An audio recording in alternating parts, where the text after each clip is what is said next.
ക്രിസ്തുവിന്റെ കുരിശിലേറ്റലിനെ സ്മരിച്ച് ക്രൈസ്തവ വിശ്വാസികൾ നാടെങ്ങും ദുഃഖവെള്ളി ആചരിച്ചു.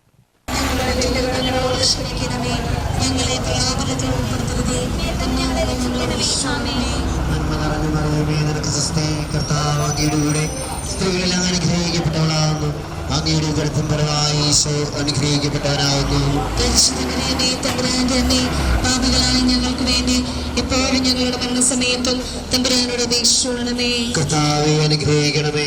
പരിശുദ്ധ ദൈവമാതാവേ, ക്രൂശിതനായ കർത്താവിന്റെ തിരുമുറിവുകൾ ഞങ്ങളുടെ ഹൃദയത്തിൽ പതിപ്പിച്ചുറപ്പിക്കണമേ.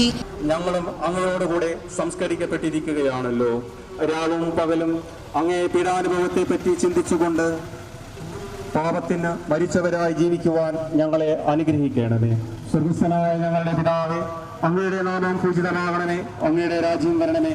അങ്ങയുടെ തിരുമനസ്സ് സ്വർഗത്തിലെ പോലെ ഭൂമിയിലുമാകണമേ.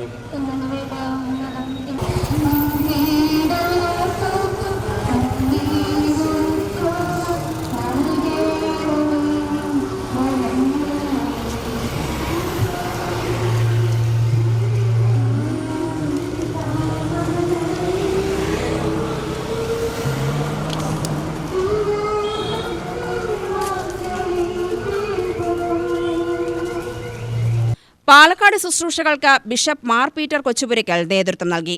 പീഡാനുഭവ ചരിത്രവായനയും വിശുദ്ധ കുരിശിന്റെ ചുംബനവും പീഡാനുഭവ ദിനത്തിന്റെ സന്ദേശവും രാവിലത്തെ ശുശ്രൂഷകളിലുണ്ടായി. 4 മണിക്ക് പീഡാനുഭവ ദിന പരിഹാര പ്രദക്ഷിണം പാലക്കാട് കത്തീഡ്രലിൽ നിന്നും കോട്ട മൈതാനിയിലെ രാപ്പാടി സ്റ്റേഡിയത്തിലേക്ക് നടത്തി.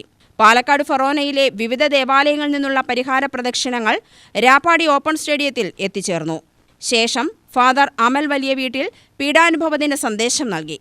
തുടർന്ന് മാർ പീറ്റർ കൊച്ചുപുരയ്ക്കൽ ആശീർവാദം നൽകി. വികാരിമാരായ Joshi Pulikkottil, father James Chakkiyath, father Walter Thelappilly, father Saji Panamparambil, father Gilbert, Eby Purathur, Amal Valiya Veettil, Aneesh കാത്തിപ്പറമ്പിൽ, Ashish പെരുമ്പുഴയിൽ എന്നിവർ നേതൃത്വം നൽകി. UTV news, Palakkad.